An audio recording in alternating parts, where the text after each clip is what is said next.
আপনি কি কখনো আপনার জীবনের সবচেয়ে খারাপ ৭০ বছরের সবচেয়ে পবিত্র মুহূর্তে আবিষ্কার করার কথা ভেবেছেন? দুর্গাপূজার সময়, যখন পুরো পরিবার মন্দের উপর ভালোর বিজয় উদযাপন করতে একত্রিত হয়। আমি জানতে পারলাম যে আমার স্বামীর একজন প্রেমিকা আছে। আর এটি কোনো সাধারণ আবিষ্কার ছিল না। এটি ঘটেছিল তার ফোনের মাধ্যমে, সব আত্মীয়স্বজনের সামনে, যেখানে আমার শাশুড়ি এত যত্ন করে তৈরি করা ক্ষীর পরিবেশন করেছিলেন।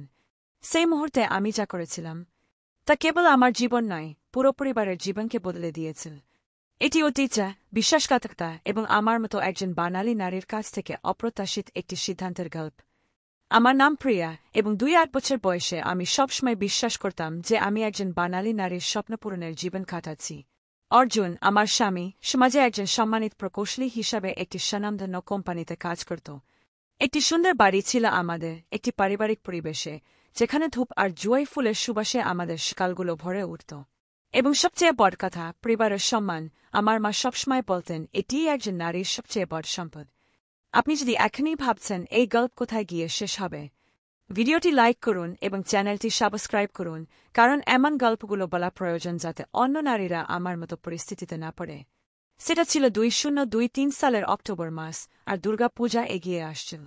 যারা জানেন না, দুর্গাপূজা আমাদের বাঙালিদের জন্য বছরের সবচেয়ে পবিত্র সময়। এই সময় পুরো পরিবার দেবী দুর্গা এবং অশুভ শক্তির উপর তার বিজয় উদযাপন করতে একত্রিত হয়। এটি 5 দিনের একটি উৎসব যেখানে পারিবারিক বন্ধন আরও মজবুত হয়, যেখানে আমরা আমাদের ঠাকুমা দিদিমাদের শেখানো ঐতিহ্যবাহী পদগুলো রান্না করি, যেখানে আমরা আমাদের সেরা শাড়ি পরি এবং সর্বোপরি নারী শক্তিকে উদযাপন করি। সেই বছর আমাদের দম্পতি হিসাবে এটি ছিল তৃতীয় দুর্গাপূজা। অর্জুন এবং আমার বিয়ে হয়েছিল 2021 সালে, একটি সুন্দর অনুষ্ঠানে যা 3 দিন ধরে চলেছিল, আমাদের সংস্কৃতির সমস্ত ঐতিহ্য মেনে। আমার মনে আছে কিভাবে 7 ফেরে, 7টি পবিত্র প্রতিকার সময় সে আমার হাত ধরেছিল, প্রতিশ্রুতি দিয়েছিল আমার সঙ্গী, আমার রক্ষক, আমার সেরা বন্ধু হয়ে থাকবে চিরকাল। কিছু একটা ভুল হওয়ার প্রথম লক্ষণগুলো উৎসবের কয়েক সপ্তাহ আগে থেকেই শুরু হয়েছিল। অর্জুন, যে সবসময় যত্নশীল ছিল, সে ক্রমশ দূরে সরে যেতে শুরু করল। সে কাজ থেকে দেরিতে ফিরত, সবসময় জরুরি প্রকল্পের অজুহাত দিত। যে মোবাইল ফোনটা আগে বাড়ির যেখানে সেখানে পড়ে থাকত, এখন তা বাথরুমেও তার সঙ্গী হতো। যখন আমি তার দিনের কথা জিজ্ঞাসা করতাম, উত্তরগুলো সংক্ষিপ্ত, এড়িয়ে যাওয়ার মতো হতো। কিন্তু যেটা আমাকে সবচেয়ে বেশি বিরক্ত করত তা হল আমাদের প্রতিদিনের রীতিনীতির সময় তার পরিবর্তন। প্রতিদিন সকালে আমরা আমাদের ছোট বাড়ির বেদিতে একসঙ্গে পূজা করতাম। এটি একটি অন্তরঙ্গ মুহূর্ত ছিল, যেখানে আমরা ধূপ জ্বালাতাম, তাজা ফুল উৎসর্গ করতাম এবং আমাদের প্রার্থনা করতাম। অর্জুন এই মুহূর্তগুলোতে অধৈর্য হাতে শুরু করল, ক্রমাগত তার মোবাইলের দিকে তাকাত, যেন কিছু বা কারো জন্য অপেক্ষা করছে। অর্জুন, সব ঠিক আছে? তোমাকে চিন্তিত মনে হচ্ছে? আমি তার বাহুতে আলতো করে স্পর্শ করে জিজ্ঞাসা করতাম। সব ঠিক আছে, প্রিয়া। শুধু কাজের চাপ। তুমি তো জানো কেমন হয়, সে উত্তর দিত, কিন্তু আমার চোখের দিকে তাকাত না। আমার শাশুড়ি, মা, যেমনটি আমি তাকে আদর করে ডাকতাম, তিনিও পরিবর্তনটা লক্ষ্য করেছিলেন। তিনি একজন ঐতিহ্যবাহী মহিলা ছিলেন, যিনি গভীরতম বাঙালি মূল্যবোধ দিয়ে 3 সন্তানকে বড় করেছিলেন। তার একটি পরিদর্শনের সময়, যেখানে আমরা দুপুরের খাবারের জন্য লুচি আর আলুর দম তৈরি করছিলাম, তিনি আমাকে বলেছিলেন, প্রিজা, বেটি, বিয়েটা ভাত রান্নার মতো। এতে অবিরাম মনোযোগ, স্টিক আঁচ এবং ধৈর্যের প্রয়োজন। তোমার কি মনে হচ্ছে আজটা খুব বেশি? আমি হেসেছিলাম, আমার উদ্বেগ লুকানোর চেষ্টা করে। না, মা। অর্জুন শুধু কাজের চাপে আছে। কিন্তু মনে মনে আমি জানতাম যে তিনি কিছু একটা লক্ষ্য করেছেন। বাঙালি মায়েদের এই ধরনের ব্যাপারে একটি বিশেষ সংজ্ঞা থাকে। তারা ছোট ছোট বিবরণ পর্যবেক্ষণ করে পর সমস্যাগুলো ধরতে শিখেছেন। দুর্গাপূজার প্রস্তুতি সবসময় আমাদের পরিবারে একটি বিশেষ মুহূর্ত ছিল। মহিলারা মায়ের বাড়িতে একত্রিত হতেন ঐতিহ্যবাহী মিষ্টি তৈরি করতে, রসগোল্লা, সন্দেশ, ক্ষীর।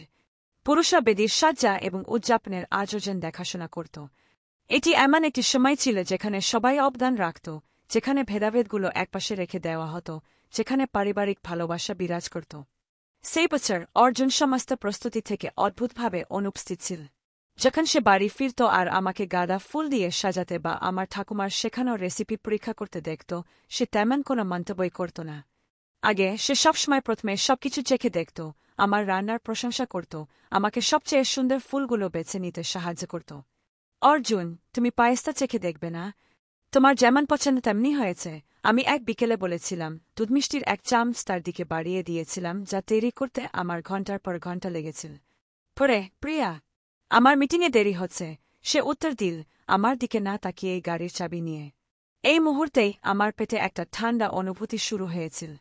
এটা শুধু দূরত্ব ছিল না, মনে হচ্ছিল আমি তার কাছে অদৃশ্য হয়ে গেছি, যেন আমাদের একসঙ্গে জীবন যাপন তার কাছে সব গুরুত্ব হারিয়ে ফেলেছে। দুর্গাপূজার মহাভোজের আগের রাতে, যেখানে আমি আমার লাল শাড়িতে নকশা করা শেষ করছিলাম, যেটা আমাদের দম্পতি হিসাবে প্রথম উৎসবে পড়েছিলাম, আমি অর্জুনকে ঘরে পেলাম, মোবাইলের দিকে এমনভাবে হাসছিল যা আমি কয়েক মাস ধরে দেখিনি। এটি একটি মিষ্টি হাসি ছিল, যেমনটা সে আমাদের ডেটিংয়ের প্রথম দিকে আমার বার্তা পেয়ে হাসত। কে তোমাকে এভাবে হাসাচ্ছে? আমি নৈমিত্তিকভাবে জিজ্ঞাসা করার চেষ্টা করলাম। সে দ্রুত স্ক্রিন লক করে দিল, যেন নিষিদ্ধ কিছু করতে গিয়ে ধরা পড়েছে। এটা শুধু কাজের একজন বন্ধু একটা কৌতুক বলছে। কিন্তু আমি এতটুকু দেখেছিলাম যে এটা কাজের কথা ছিল না। তার ভাঙ্গি, যেভাবে সে ফোনটা বুকের কাছে ধরেছিল, যেভাবে সে আমার চোখ এড়িয়ে গিয়েছিল, সবকিছুই চিৎকার করে বলছিল যে এমন কিছু ছিল যা আমি জানতাম না। সেই রাতে তার পাশে শুয়ে তার শান্ত নিঃশ্বাস শুনতে শুনতে যখন আমি ঘুমাতে পারছিলাম না, একটি প্রশ্ন আমার মাথায় ঘুরপাক খাচ্ছিল, কে আমার স্বামীকে এভাবে হাসাতে পারছিল, এবং কেন আমি তার স্ত্রী আর একই প্রতিক্রিয়া তৈরি করতে পারছিলাম না। দুর্গাপূজা উৎসব শুরু হতে যাচ্ছিল, এবং আমি জানতাম না যে আমি সবচেয়ে খারাপ উপায়ে উত্তরটি আবিষ্কার করব, পুরো পরিবারের সামনে, আমাদের বছরের সবচেয়ে পবিত্র মুহূর্তে। দুর্গাপূজার প্রথম দিন চিরাচরিত সমস্ত আনন্দ নিয়ে এলো। মায়ের বাড়ির রঙিন আলো, তাজা ফুলের মালা আর ধূপ ও চন্দন কাঠের এক সুস্পষ্ট সুগন্ধে ভরেছিল। দুর্গা মায়ের বেদি ছিল নিখুঁত, তার মহিমান্বিত মূর্তি নৈবেদ্যে ঘেরা, কলা, নারকেল, ঘরে তৈরি মিষ্টি এবং লাল ফুল যা শক্তি ও সুরক্ষার প্রতীক। পুরো পরিবার একত্রিত হয়েছিল। বিষ্টু কাকা তার স্ত্রী ও সন্তানদের নিয়ে, রুমা দিদি তার সদ্য বিবাহিত স্বামীকে নিয়ে, এমনকি দাদা, পরিবারের কর্তা, যিনি ৭-৫ বছর বয়সেও সব প্রার্থনার নেতৃত্ব দিতে অন ছিলেন। সবকিছু ঠিক তেমনই ছিল যেমনটা হওয়া উচিত। ৩ প্রজন্ম একসঙ্গে উদযাপন করছে, শতাব্দীর পর শতাব্দী ধরে মা থেকে মেয়ের কাছে চলে আসা ঐতিহ্যগুলো সংরক্ষণ করছে।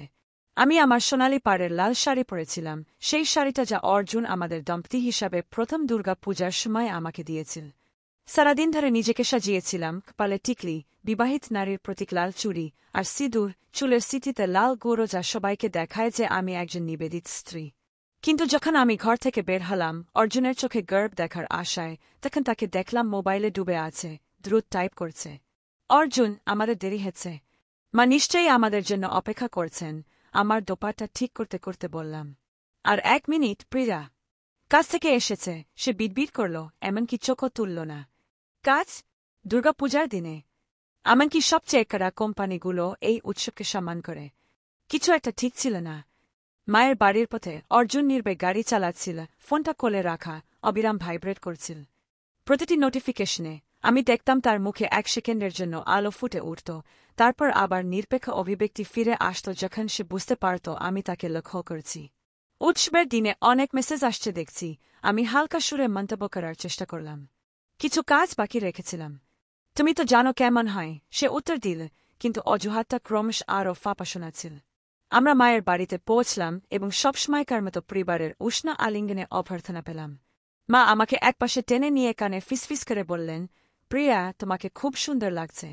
কিন্তু তোমার স্বামী কেন আমাদের সবচেয়ে পবিত্র উদযাপনের দিনে এমন অন্ত্যেষ্টিক্রিয়ার মতো মুখ করে আছে? আমি জোর করে হাসলাম। সে ক্লান্ত, মা। কাজের চাপ খুব বেশি।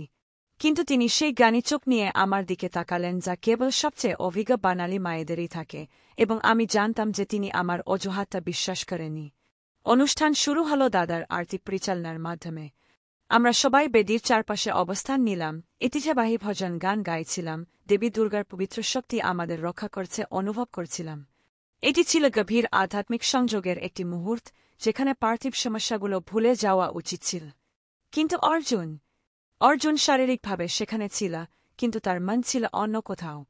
প্রার্থনার সময় আমি তাকে কয়েকবার গোপনে মোবাইল চেক করতে দেখেছি। যখন রুমা দিদি অনুষ্ঠানের সবচেয়ে সুন্দর গানটি ধরল, সেই শিহরণ জাগানো মুহূর্ত যেখানে সব কণ্ঠভক্তির সাথে এক হয়ে যায়, অর্জুন তখন একটি বার্তা টাইপ করছিল।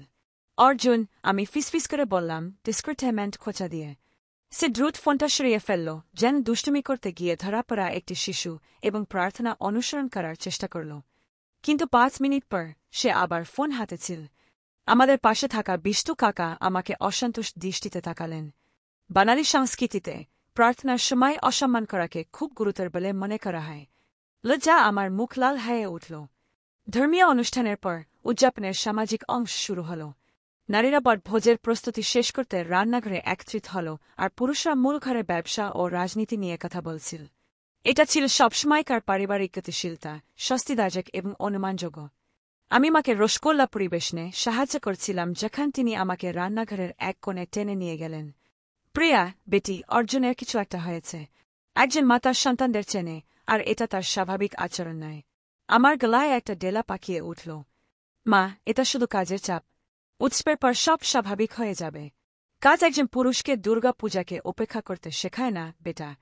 কাজ একজন স্বামীকে তার স্ত্রীর দিকে তাকাতে ভুলিয়ে দেয় না যখন সে এমন সুন্দর সেজে আছে। তিনি আলতো করে আমার গালে স্পর্শ করলেন। কেমন ধরনের বার্তা এগুলো যা সে ক্রমাগত পাচ্ছে? আমি কিভাবে উত্তর দেব জানতাম না, কারণ আমি নিজেও জানতাম না। শুধু নিশ্চিত ছিলাম যে সেগুলো কাজের বার্তা ছিল না। রুমা দিদি মিষ্টির একটি ট্রে নিয়ে কাছে এলো।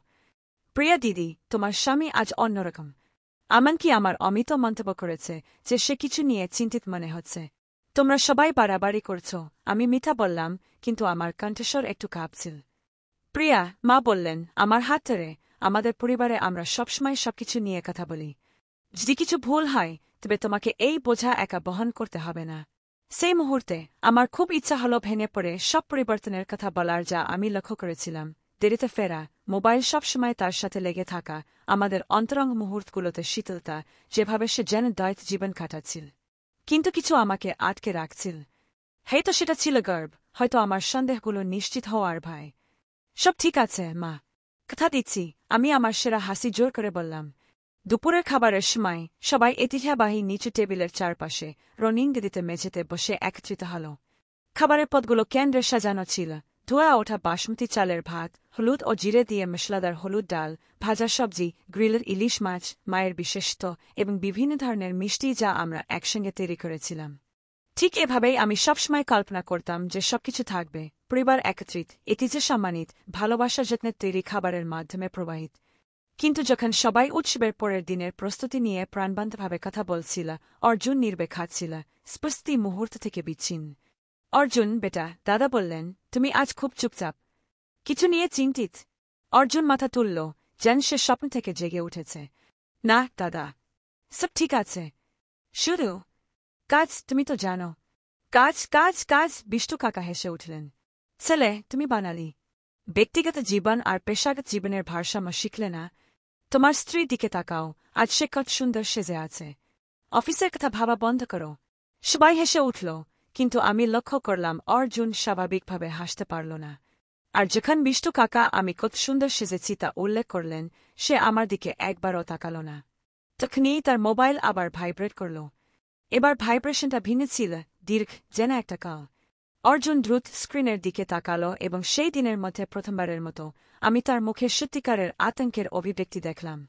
একটু ক্ষমা করবেন, সে বিড়বিড় করল, দ্রুত উঠে দাঁড়িয়ে। আমাকে ধরতেই হবে। কাজ থেকে এসেছে। সে বারান্দায় চলে গেল, ফোনটা নিয়ে। কাচের দরজার মধ্য দিয়ে আমি তাকে প্রাণবন্তভাবে কথা বলতে দেখলাম, অঙ্গভঙ্গি করতে, হাসতে। সেই একই হাসি যা আমি আগের রাতে দেখেছিলাম, যেটা আমার বুকে ব্যথা অনুভব করাত। খুব জরুরি কাজ দেখছি, রুমা দিদি মন্তব্য করল, এমন ব্যঙ্গাত্মক সুরে যা কারো চোখ এড়ায়নি। মা আমার দিকে এমন অভিব্যক্তি নিয়ে তাকালেন যা সবকিছু বলে দিল। তিনি জানতেন। তারা সবাই জানত। আর আমি মেনে নিতে শুরু করছিলাম যে আমার নিখুঁত বিবাহ তত্ত্বটা নিখুঁত ছিল না। 10 মিনিট পর যখন অর্জুন ফিরে এলো, তাকে আরও রিল্যাক্সড, প্রায় খুশি মনে হচ্ছিল, যেন সেই কথোপকথনটাই তার ভালো লাগার জন্য যা প্রয়োজন ছিল। কিন্তু আমার মনে হচ্ছিল আমারই একটি অংশ সেখানেই মরে গেছে, আমাদের পবিত্র পারিবারিক উদযাপনের মাঝখানে। দুর্গাপূজার তৃতীয় দিন ঐতিহ্যগতভাবে সবচেয়ে গুরুত্বপূর্ণ ছিল অষ্টমী। এই দিনেই আমরা পুষ্পাঞ্জলি দিতাম, দেবীর চরণে ফুল নিবেদন করতাম, এক সম্মিলিত ভক্তির মুহূর্তে যা আমাকে সবসময় আবেগপ্রাপ্লুত করে তুলত। কিন্তু সেই বছর আমি প্রার্থনায় মনও দিতে পারছিলাম না। অর্জুন আগের রাতে বাড়িতে ফিরেছিল অন্য যে কোনো সময়ের চেয়ে দেরিতে। অজুহাত ছিল যে ছুটি শেষ হওয়ার আগে কিছু অসম্পূর্ণ কাজ শেষ করতে হবে। যেখানে আমি জিজ্ঞাসা করলাম কী ধরনের অসম্পূর্ণ কাজ, সে এড়িয়ে গেল, প্রসঙ্গ পাল্টে দিল, বলল আমি নাকি অতিরিক্ত চিন্তা করছি। এই সবটি সারা রাত আমার মাথায় ঘুরপাক খাচ্ছিল। অষ্টমীর সকালে উৎসবের সবচেয়ে পবিত্র দিনের জন্য প্রস্তুত হওয়ার সময় আমি শেষবারের মতো সরাসরি কথা বলার চেষ্টা করলাম। অর্জুন, আমি তার পাশে বিছানায় বসে বললাম যখন সে পোশাক পাচ্ছিল, আমাদের কথা বলা দরকার। আমার মনে হচ্ছে তুমি দূরে সরে গেছ, আমাদের মধ্যে কিছু বদলে গেছে। সে শার্ট বোতাম আটকানো থামিয়ে আমার দিকে এমন এক অভিব্যক্তি নিয়ে তাকালো যা আমি আগে কখনো দেখিনি। যেন আমি একজন অপরিচিতা যিনি অসুবিধাজনক প্রশ্ন করছেন। প্রিজা, তুমি ভুল ভাবছ। সবকিছু স্বাভাবিক আছে। স্বাভাবিক? অর্জুন, তুমি কয়েক সপ্তাহ ধরে আমার সাথে প্রায় কথাই বলছ না। দুর্গাপূজার সময়, আমাদের বছরের সবচেয়ে গুরুত্বপূর্ণ মুহূর্তে, তুমি মোবাইলে ডুবে আছো। গতকাল তুমি ডিনারের মাঝখানে কাজের একটি ফোন ধরতে বেরিয়ে গেলে যা তোমাকে এমন হাসিয়েছিল যা আমি কয়েক মাস ধরে দেখিনি। সে দীর্ঘশ্বাস ফেলল, যেন আমি একটি অসাধ্য বোঝা। দেখো প্রিয়া, আমার প্রতিদিন অনুভূতি নিয়ে কথা বলার বাইরেও কিছু দায়িত্ব আছে। উৎসবের জন্য পৃথিবী থেমে থাকে না। তার কণ্ঠের শীতলতা ছুরির ফলার মতো আমাকে বিদ্ধ করল। এই সেই পুরুষ ছিল না যে আমাদের সাত ফেরে আমাকে ভালোবাসার এবং সম্মান করার প্রতিশ্রুতি দিয়েছিল। এই সেই পুরুষ ছিল না যে সবসময় বলত আমি তার জীবনের সবচেয়ে গুরুত্বপূর্ণ জিনিস। দায়িত্ব, আমি পুনরাবৃত্তি করলাম, শান্ত থাকার চেষ্টা করে। আর আমি? আমাদের বিয়ে, আমাদের পরিবার, এগুলো দায়িত্ব নেয়। তুমি নাটক করছ, প্রিয়া। ব্রাবারের মতো। ব্রাবারের মতো? আমি কবে নাটক করেছিলাম? অন্য কেউ কথা বলছিল, আমার স্বামীর শরীর ব্যবহার করে। আমরা কবরের নির্বতা মায়ের বাড়িতে পৌঁছালাম। আমি খুব সুন্দর সেজেছিলাম, আমার সবচেয়ে মার্জিত সোনালি শাড়িটা বেছে নিয়েছিলাম, যেটাকে অর্জুন সবসময় বলত আমাকে দেবীর মতো দেখায়। কিন্তু যখন আমি ঘর থেকে সম্পূর্ণ সেজে বের হলাম, সে কোনো মন্তব্য করল না। সে থারিটি মোবাইলে টাইপ করছিল। অষ্টমীর অনুষ্ঠান সেই দিনের প্রাপ্ত সমস্ত গাম্ভীর্য নিয়ে শুরু হল। দাদা প্রাথমিক প্রার্থনা পরিচালনা করলেন এবং পুষ্পাঞ্জলির মুহূর্ত এলো যখন আমরা সবাই সারিবদ্ধভাবে দেবী দুর্গার চরণে ফুল নিবেদন করতাম, আমাদের গভীরতম প্রার্থনা জানাতাম। এটি ছিল একটি অন্তরঙ্গ এবং পবিত্র মুহূর্ত। আমি আমার এক মুঠো লাল গোলাপের পাপটি ধরেছিলাম, দেবীর কাছে আমার বিবাহ রক্ষার জন্য। অর্জুন আমার প্রতি যে ভালোবাসা হারিয়ে ফেলেছে বলে মনে হচ্ছিল তা ফিরিয়ে আনার জন্য প্রার্থনা করার প্রস্তুতি নিচ্ছিলাম। আলটারের কাছে পৌঁছানোর সময় আমার গাল বেয়ে অশ্রু চড়তে শুরু করল। ঠিক তখনই ঘটনাটি ঘটল। অর্জুন আমার সামনে লাইনে ছিল এবং তার শার্টের পকেটে থাকা মোবাইল ফোনটি তীব্রভাবে কাঁপতে শুরু করল। এটি একটি বার্তা ছিল না, এটি ছিল একটি কল।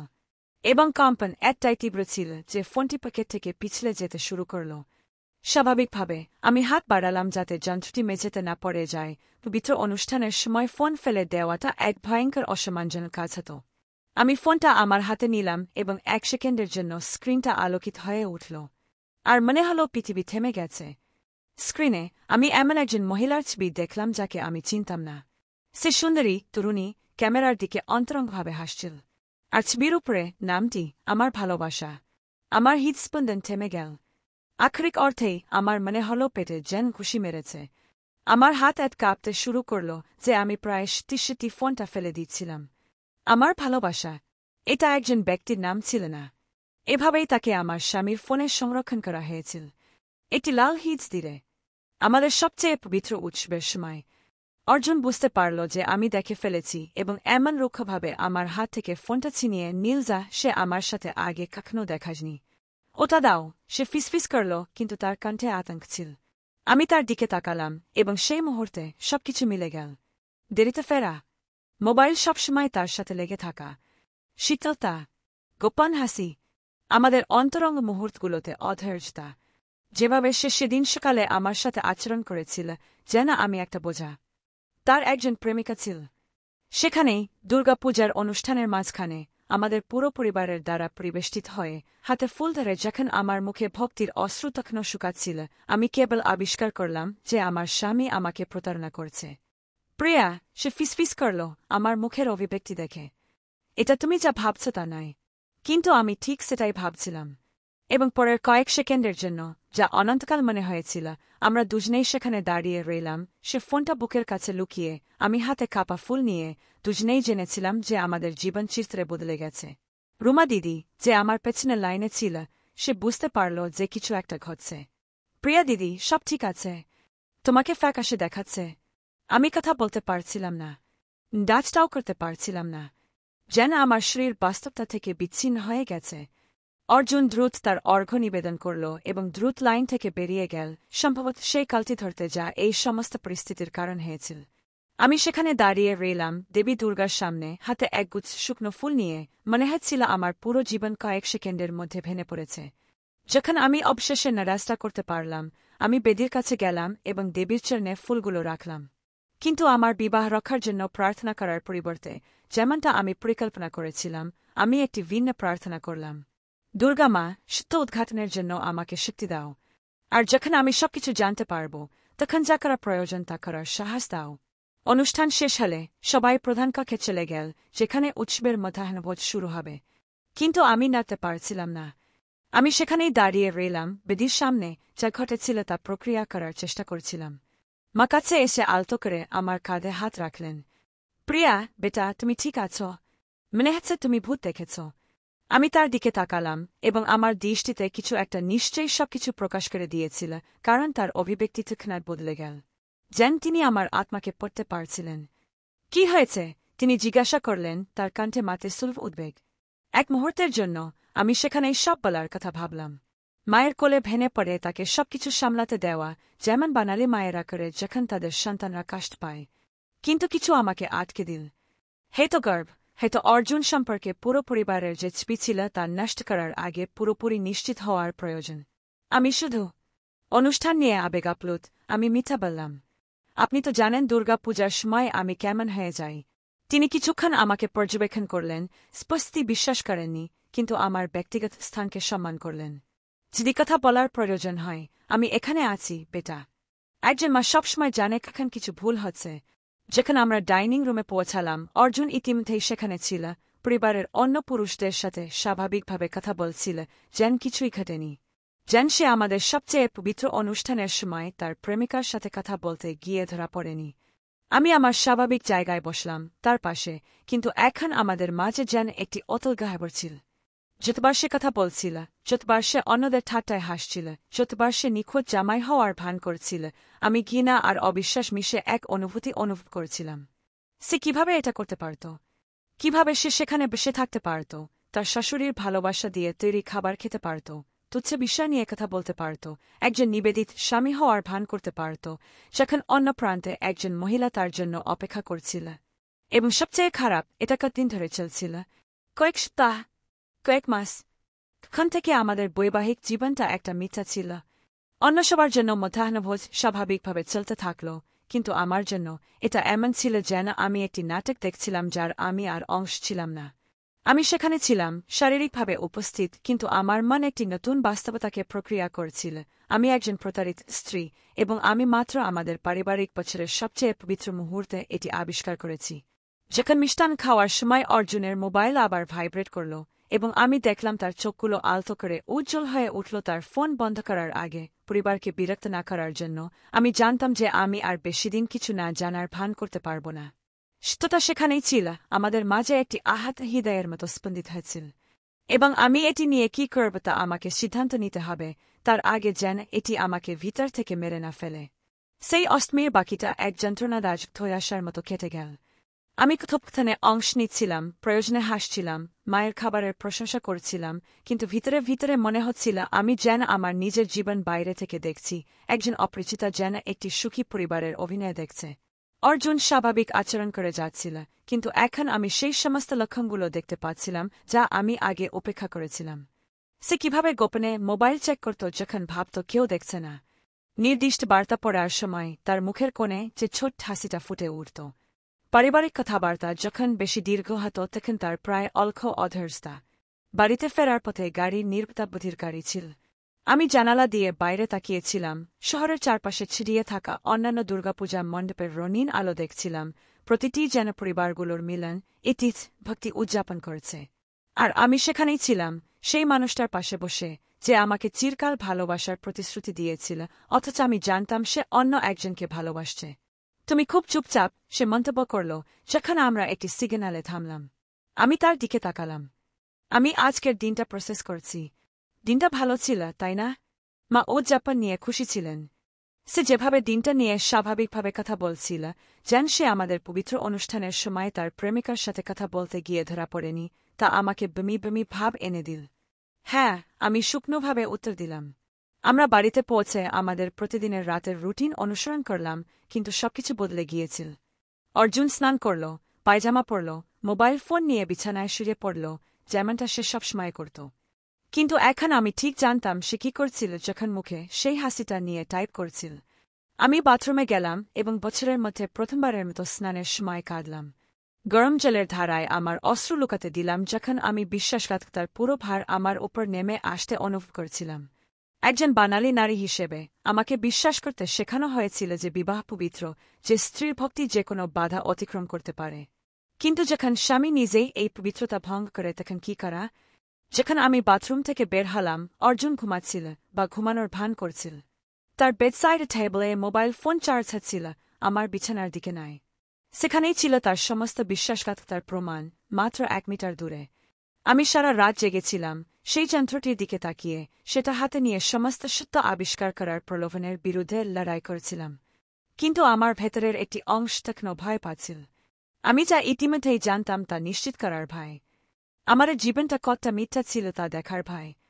পরের দিন নাবমিতে আমি ক্লান্ত ছিলাম। মা তৎক্ষণাৎ বুঝতে পারলেন। প্রিয়া, বেটা, তুমি কি ভালো ঘুমিয়েছ? তোমার চোখে নিচে কালি পড়েছে। হ্যাঁ মা, শুধু উৎসবের ক্লান্তি। কিন্তু তিনি বিশ্বাস করলেন না। দুপুরের খাবারের প্রস্তুতির সময় তিনি আমাকে রান্নাঘরের এক কোণে টেনে নিয়ে গেলেন। প্রিয়া, আমি তোমার শাশুড়ি, কিন্তু সবার আগে আমি একজন মহিলা যে জীবনে অনেক কিছু দেখেছে। একজন মহিলা নির্বেক কষ্ট পেলে আমি তার লক্ষণগুলো চিনি। আমি তার দিকে তাকালাম এবং ভেঙে পড়তে ইচ্ছা হল। মা সবসময় আমার জন্য শাশুড়ির চেয়েও বেশি কিছু ছিলেন, তিনি আমার জন্য দ্বিতীয় মায়ের মতো ছিলেন। মা, যদি আপনি আবিষ্কার করেন যে আপনার খুব কাছের কেউ এমন নয় যেমনটা আপনি ভেবেছিলেন, কি করবেন? তিনি সেই জ্ঞানী চোখ দিয়ে আমাকে পর্যবেক্ষণ করলেন। নির্ভর করে, বেটা। কিন্তু আমার অভিজ্ঞতা বলে সত্য সবসময় কোনো না কোনোভাবে প্রকাশ পায়। আর যখন সেটা হয় তখন তোমাকে মর্যাদার সাথে কাজ করার জন্য প্রস্তুত থাকতে হবে। আর যদি সত্য সবকিছু ধ্বংস করে দেয়, কখনো কখনো, বেটা, জিনিসপত্র ধ্বংস হওয়া প্রয়োজন যাতে সেগুলো সঠিকভাবে পুনর্গঠিত হতে পারে। দেবী দুর্গা আমাদের শেখান যে এমন কিছু মুহূর্ত আছে যখন আমাদের মন্দতার বিরুদ্ধে লড়াই করতে হয়, এমনকি যখন সেটা বেদনাদায়ক হয়। তার কথাগুলো সারাদিন আমার মাথায় ঘুরপাক খাচ্ছিল। অর্জুন একই রকম আচরণ করে যাচ্ছিল, কিন্তু এখন তার প্রতিটি অঙ্গভঙ্গি আমাকে আরও বেশি আঘাত করছিল। যখন সে দুপুরের খাবারের সময় মোবাইলের দিকে হাসল, যখন সে কাজের ফোন ধরতে বাইরে গেল, যখন সে আমাকে প্রোটোকল পালনকারী একজন শীতল ব্যক্তির মতো বিনয়ীভাবে আচরণ করল, বাড়িতে ফেরার পথেই আমি আমার সিদ্ধান্ত নিলাম। অর্জুন, বাড়িতে ঢোকা মাত্রই বললাম, আমার তোমার মোবাইলটা দরকার। আমারটা ডিসচার্জ হয়ে গেছে আর আমাকে মাকে ফোন করতে হবে। তার চোখে আমি তাৎক্ষণিক আতঙ্ক দেখলাম। আমারটাও প্রায় চার্জ নেই। ল্যান্ডফোন ব্যবহার করাই ভালো। না, আমাকে হোয়াটসঅ্যাপে একটা মেসেজ পাঠাতে হবে। তাড়াতাড়ি। প্রিয়া, সিরিয়াসলি, ফোনটা আজ খুব স্লো। তোমারটা ব্যবহার করাই ভালো, আমি চার্জার খুঁজছি। তার মরিয়া প্রত্যাখ্যান আমার যা জানা দরকার ছিল তা নিশ্চিত করে দিল। একজন নির্দোষ স্বামীর স্ত্রীর কাছে ফোন নিতে কোনো সমস্যা হতো না। অর্জুন, আমি বললাম, আমার কণ্ঠস্বর কাঁপছিল কিন্তু দিয়েছিল, তুমি কেন চাও না আমি তোমার ফোন ব্যবহার করি? এমনটা নয় যে আমি চাই না। এটা শুধু কি? সে চুপ করে গেল, স্পষ্টই একটা অজুহাত তৈরি করার চেষ্টা করছিল। কিন্তু আমি ছাড় দেব না। অর্জুন, আমি গতকাল দেখেছি পুষ্পাঞ্জলির সময় তোমার মোবাইলের স্ক্রিনে আমার ভালোবাসা নামটি দেখেছি। তার মুখের সমস্ত রং উড়ে গেল। মনে হলো আমি তার মাস্কটা খুলে ফেলেছি যেটা সে কয়েক মাস ধরে পড়েছিল। প্রিয়া, ওটা কে? নিরবতা। ওটা কে? অর্জুন। সে সোফায় থপ করে বসে পড়ল, হাত দিয়ে চুল টানতে লাগল। এক মুহূর্তের জন্য আমি ভেবেছিলাম সে সবকিছু অস্বীকার করবে, একটা বিস্তারিত গল্প তৈরি করবে।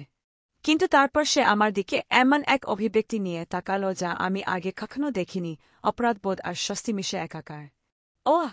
ও আমার সহকর্মী। একজন সহকর্মী তোমার ফোনে আমার ভালোবাসা হিসাবে সেভ করা আছে। প্রিয়া, এটা তুমি যা ভাবছ তা নয়। তাহলে আমাকে ব্যাখ্যা করো কি? আমাকে ব্যাখ্যা করো কেন আমার স্বামীর ফোনে আমার ভালোবাসা হিসাবে একজন মহিলা সেভ করা আছে।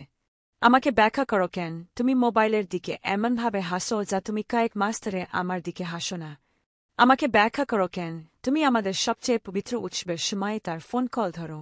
সে 1.5 মিনিট ধরে চুপ করে রইল। আমি তার মাথায় অভ্যন্তরীণ লড়াই দেখতে পাচ্ছিলাম, মিথ্যা বলতে থাকা এবং অবশেষে সত্য বলার মধ্যে। কতদিন ধরে? আমি জিজ্ঞাসা করলাম, আমার কণ্ঠস্বর যত চেয়েছিলাম তার চেয়ে দুর্বল শোনাচ্ছিল। প্রিয়া! কতদিন ধরে? অর্জুন! 3 মাস, সে ফিসফিস করল। 3 মাস? 3 মাস ধরে, যখন আমি প্রতিদিন সকালে তার প্রাতরাশ তৈরি করছিলাম, যখন তার সাথে প্রার্থনা করছিলাম, যখন ঘরের যত্ন নিচ্ছিলাম, যখন একসঙ্গে আমাদের ভবিষ্যতের পরিকল্পনা করছিলাম, তখন সে একটা দত জীবন কাটাচ্ছিল। তুমি তার সাথে ঘুমিয়েছ? সে উত্তর দিল না, কিন্তু তার মুখের অভিব্যক্তি সবকিছু বলে দিল। আমার মনে হলো বুকে গুলি লেগেছে। আমাদের সমস্ত অন্তরঙ্গতা, আমাদের মধ্যে যা কিছু বিশেষ বলে আমি মনে করতাম, সবকিছু এই বিশ্বাসঘাতকতা দ্বারা কলুষিত হয়েছিল। তুমি কি আমাকে ভালোবাসো? আমি জিজ্ঞাসা করলাম, যদিও উত্তরটা আমি ইতিমধ্যেই জানতাম।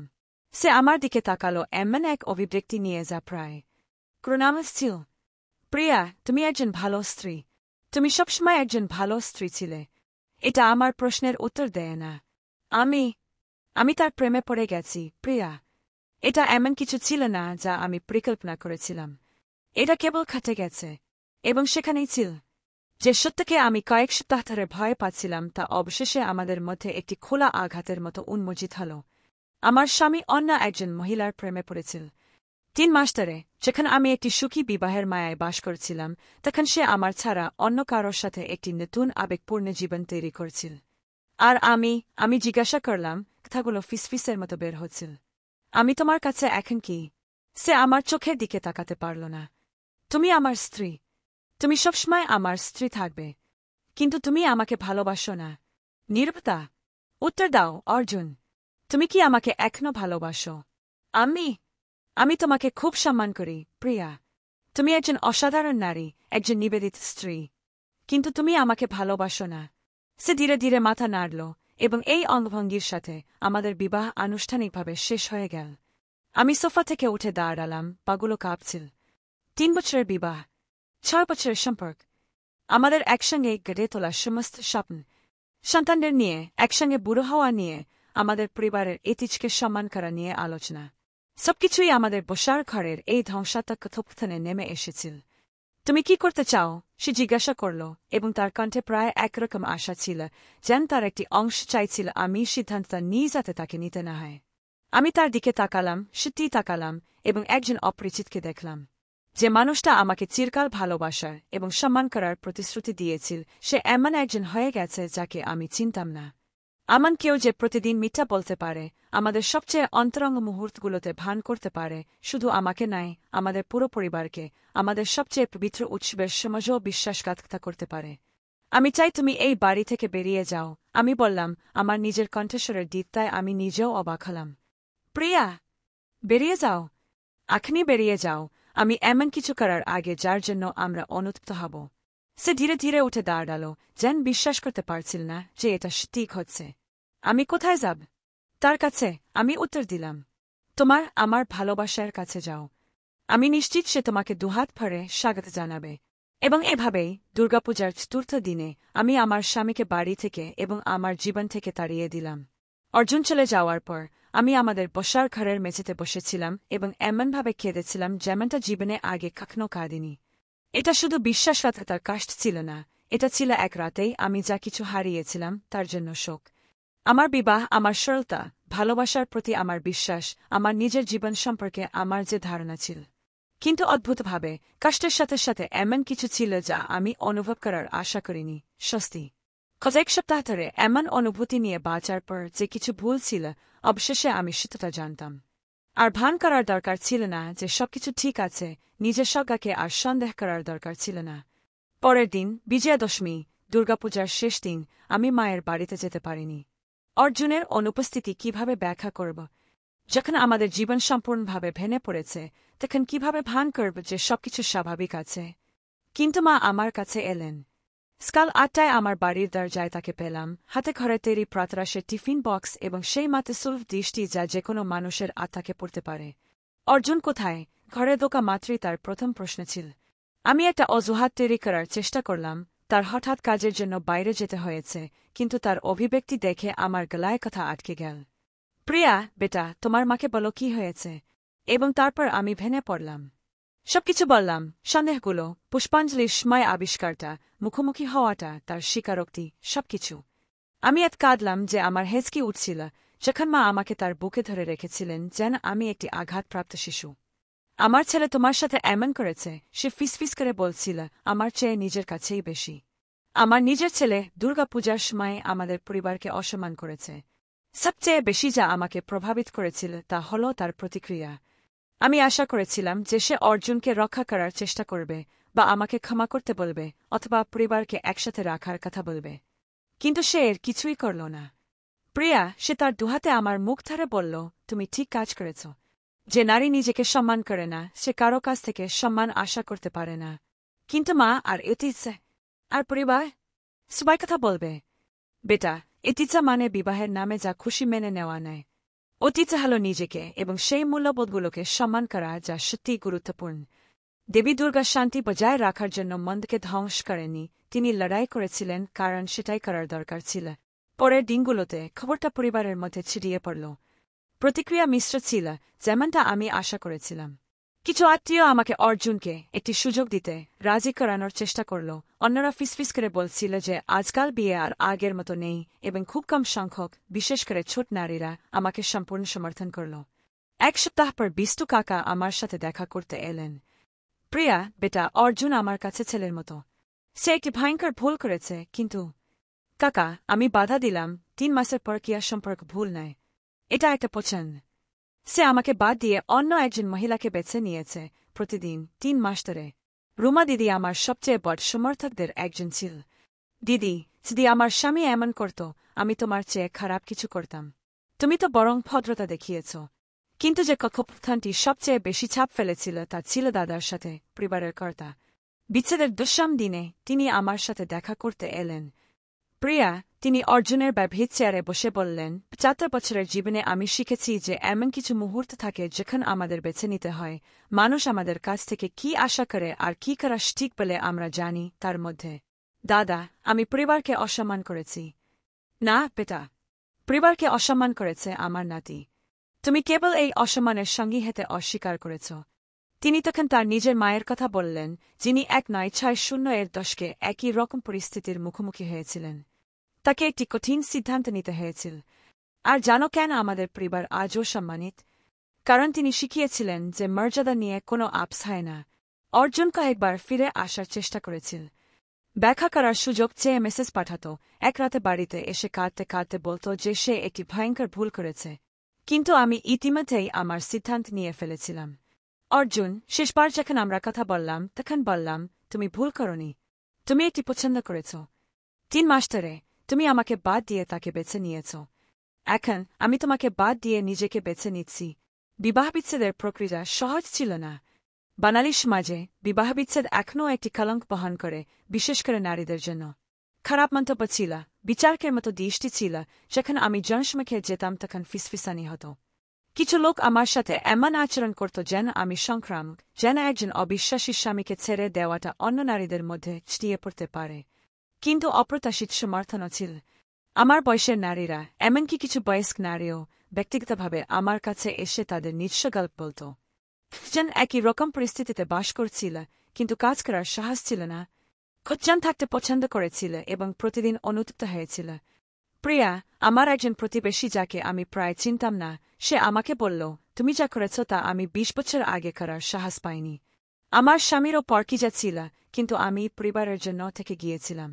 আজ আমার সন্তানরা ভালোবাসা এবং সম্মানহীন একটি বিবাহ দেখে বড় হয়েছে। তুমি দেখিয়েছ যে নারীর মূল্য আছে। বিচ্ছেদের 6 মাস পর আমি আমার জীবন পুনর্গঠন করছিলাম। আমি আবার কাজ শুরু করলাম যা আমি বিয়ের পর বন্ধ করে দিয়েছিলাম। জীবনে প্রথমবারের মতো একা থাকতে শুরু করলাম। কারো স্ত্রী হওয়ার বাইরে আমি কে তা আবার আবিষ্কার করলাম। মা আমার সবচেয়ে বড় সমর্থক ছিলেন।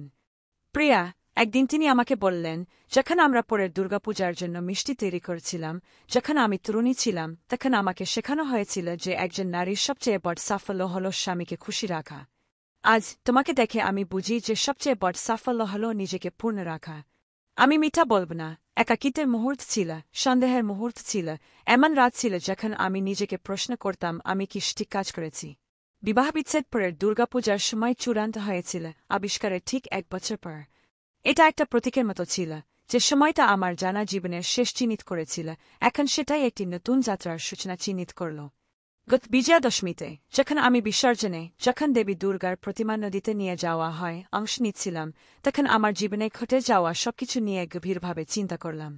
দেবী তার প্রতিশ্রুতি পূরণ করেছিলেন, আমাকে সত্য আবিষ্কারের শক্তি দিয়েছিলেন এবং যখন সবকিছু জানলাম তখন কাজ করার সাহস দিয়েছিলেন।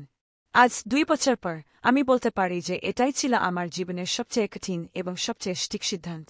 হ্যাঁ, আমি বিচারকদের মুখোমুখি হয়েছি। হ্যাঁ, আমাকে সবকিছু শূন্য থেকে পুনর্গঠন করতে হয়েছিল। হ্যাঁ, গভীর একাকিত্বের মুহূর্ত ছিল। কিন্তু আমি আমার শক্তিও পুনরায় আবিষ্কার করেছি। আমি শিখেছি যে আত্মপ্রেম স্বার্থপরতা নয়, এটা প্রয়োজন। আমি বুঝেছি যে সত্যিকারের ঐতিহ্য মূল্যবোধ সম্পর্কে পরিবারের নামে যে কোনো পরিস্থিতি মেনে নেওয়া নেয়। এবং সবচেয়ে গুরুত্বপূর্ণ, আমি বুঝেছি যে নারী নিজেকে সম্মান করে সে বিশ্বকে তাকে সম্মান করতে শেখায়। অর্জুন বিবাহবিচ্ছেদের 6 মাস পর প্রেমিকাটিকে বিয়ে করে। কিছু আত্মীয় আমাকে এটা বলেছিল এই আশায় যে আমি আঘাত পাব, কিন্তু সত্যি বলতে আমি শাস্তি অনুভব করেছিলাম। সে তার পছন্দ করেছে আর আমি আমার পছন্দ করেছি। আমরা দুজনেই ভিন্ন পথে চলেছি এবং এভাবেই সব ঠিক আছে। আর আপনি যারা আমার কথা শুনছেন, যদি কখনো এমন পরিস্থিতিতে পড়েন যেখানে আপনার মর্যাদা এবং অন্যের প্রত্যাশার মধ্যে বেছে নিতে হয়, মনে রাখবেন, আয়নায় নিজেকে দেখলে যাকে সবচেয়ে বেশি সম্মান করতে হবে সে হলেন আপনি নিজেই। যদি আমি ফলাফল জানতাম, তাহলে কি ভিন্ন কিছু করতাম? না, 1 সেকেন্ডের জন্য না। কারণ আমি শিখেছি যে একা থাকার চেয়েও খারাপ কিছু আছে, এমন কারোর সাথে থাকা যে আপনাকে মূল্য দেয় না। আর আপনি কি একই কাজ করতেন? এই গল্প সম্পর্কে আপনার কি মনে হয় তা মন্তব্যে জানান। আর যদি আপনি আত্মোন্নয়ন এবং নারী শক্তি সম্পর্কে আরও বাস্তব গল্প শুনতে চান, তাহলে চ্যানেলটি সাবস্ক্রাইব করুন, কারণ অন্য নারীদের জানা দরকার যে এই আত্মপুনরায় আবিষ্কার এবং আত্মমূল্যায়নের যাত্রায় তারা একা নয়। পরের পর্বে দেখা হবে।